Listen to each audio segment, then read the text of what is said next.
চলে আসছে গরম, চলো আমরা মানুষে খুন পান করি। হ্যাঁ সর্দার চলো।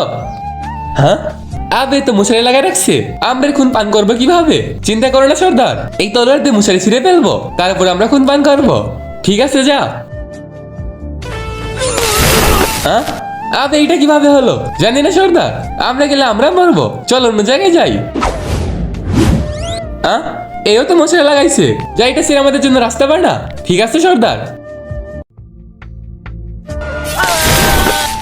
এই মানুষগুলো কি মশারি লাগাইছে? হাত দেওয়া মাত্র শেষ হয়ে যাচ্ছে, এইবার আমি কি করব?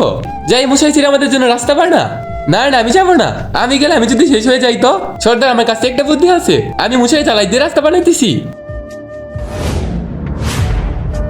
এইবার রাস্তা হবেই হবে।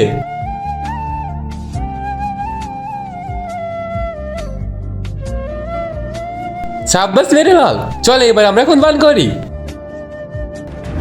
দাঁড়াও সর্দার, আমি এই কারণে এর খুন আগে আমি পান করবো।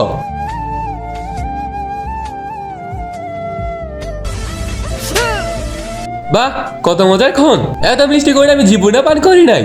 কিন্তু সর্দার এর খুন এত মিষ্টি হলো কিভাবে? এই গিফটের ভিতরে দুনিয়ার সবচেয়ে সুন্দর জিনিস আছে। এই ছবিটা যদি আপনার কাছে সুন্দর মনে হয় তাহলে ভিডিওতে একটা লাইক করে চ্যানেলটা সাবস্ক্রাইব করে দাও, আর কমেন্টে আল্লাহ লিখে দিও। মিষ্টি মেয়ে মানুষের মিষ্টিতে খুন হবে, খারাপ লাগবে নাকি? আবে সর্দার তুমি এটা কার খুন পান করছো? আবে আবে এই কথা তোরা কাউকে বলিস না।